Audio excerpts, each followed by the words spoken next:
Please good morning. কেমন আছেন সবাই? আশা করি ভালো আছেন, আমিও ভালো আছি।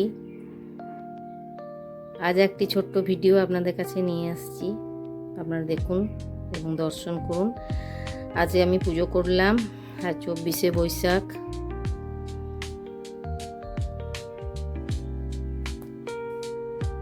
আজ বৃহস্পতিবারও আমি লক্ষ্মী পুজো করলাম এবং গোপালের তো পুজো প্রতিদিনই করি। আর একটা কথা বলার ছিল, সেটা বলবো। ভিডিওটি সবাই দেখুন, পুরোটা স্কিপ না করে। খুব একটা বড় ভিডিও আনিনি, ছোট্ট একটা ভিডিও।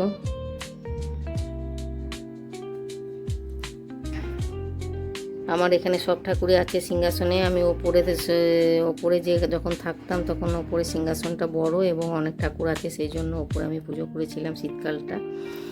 এখন গ্রীষ্মকাল গরম, সেই জন্য আমি নিচে চলে এসেছি এবং কিছু ঠাকুর আমি এখানে নিয়ে এসেছি আমার সাথে।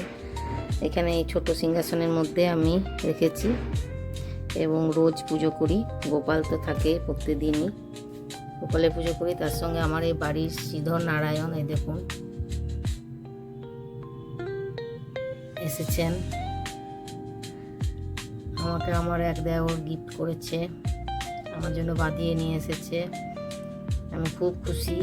আমি মনে মনে প্রত্যেকদিনই পুজো করি এবং আমাকে প্রত্যেকদিনই, যখন আমার কাছে আসেননি শ্রীধর নারায়ণ, তখন আমাকে ছবি পাঠাতো প্রত্যেকদিনই। সেই ছবি আমি শেয়ার করতাম এবং আমার স্ট্যাটাসেও আমি রেখেছি।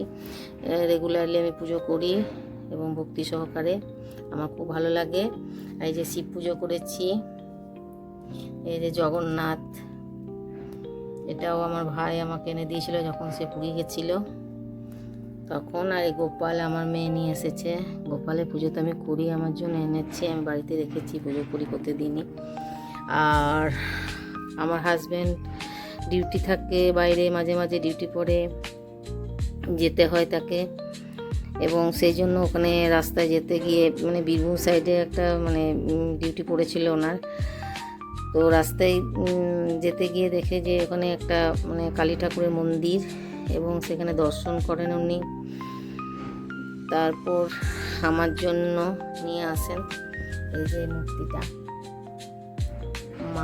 মায়ের মূর্তি, লোবার কালী। আমার খুব ভালো লাগে, আমার খুব প্রিয়, আমি খুব খুশি হয়েছি, আমার পরম পাওয়া। আমি অনেক দিন ধরেই ভাবছিলাম, কিন্তু আমার মন্দির এখনও দেখা হয়নি সেভাবে। আমি অনেক কথা শুনেছি কালী ঠাকুরের সম্বন্ধে, আমার বাবা ওখানে গেছিলেন অনেক দিন আগে, বাবার মুখে দিয়ে আমি শুনেছি অনেক। যাওয়ার অনেক ইচ্ছে, কিন্তু এখনও অবধি যেতে পারিনি, যাওয়া এখনও হয়ে ওঠেনি। তাই মা দেখুন আমার কাছে চলে এসেছেন, আমি খুব খুশি হয়েছি। আমি পুজো করছি প্রতিদিনই, এই কিছুদিন হলো, 2-3 দিন আগে এসেছেন আর কি, আমি পুজো করলাম। আমার খুব ভালো লাগে।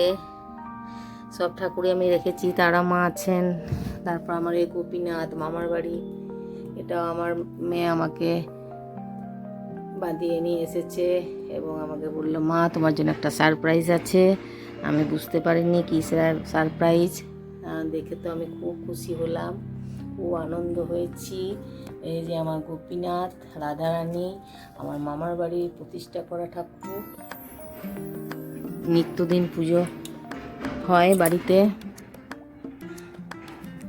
আর এই যে আমি মা লক্ষ্মী নারায়ণে আজকে পুজো করলাম, এখানেও আমি রেখেছি। দেখুন রাধা কৃষ্ণ তো আগে আমাকে মেয়ে বাঁধিয়ে দিয়েছে, আমি পুজো করি, ভালোবাসি, সেই জন্য আমার খুব ভালো লাগে। এই যে লক্ষ্মী পুজো করলাম, তাই খুশি। সব মিলিয়ে মা এসেছেন, এই লোবার কালী। এই জায়গাটা ফাঁকা ছিল, আমি ভেবেছিলাম এখানে লাগাবো, এখানে টাঙাবো ঠাকুরটা, এখনও সে ড্রিল করা হয়নি, তাই জায়গাটা ফাঁকা আছে। আমি সিংহাসনের মধ্যে এখানে রেখে দিয়েছি। আমি পুজো করছি প্রতিদিন, গোপাল সাথে আছে, সবসময় পুজো হয়, আজকেও পুজো করলাম। তাই খুশি, আনন্দ সবটাই শেয়ার করলাম আপনাদের কাছে। ভিডিওটি কেমন লাগলো জানাবেন, পুরো ভিডিওটি দেখুন। আমি পরে কিছু আরতি এবং পুজো দেখাচ্ছি। আর দেখতে থাকুন, ভিডিওটি পুরো সম্পূর্ণ দেখুন এবং আমার চ্যানেলটি সাবস্ক্রাইব করুন। প্রত্যেকে ভালো লাগবে আশা করি। জয় গোপালের নাম লিখুন, মায়ের নাম লিখুন, শ্রীধর নারায়ণের নাম লিখুন, জগন্নাথ, যেটা ইচ্ছা আপনাদের। আজ এই পর্যন্ত, সবাই সুস্থ থাকুন, ততক্ষণ সবাই ভালো থাকুন। Bye, tata.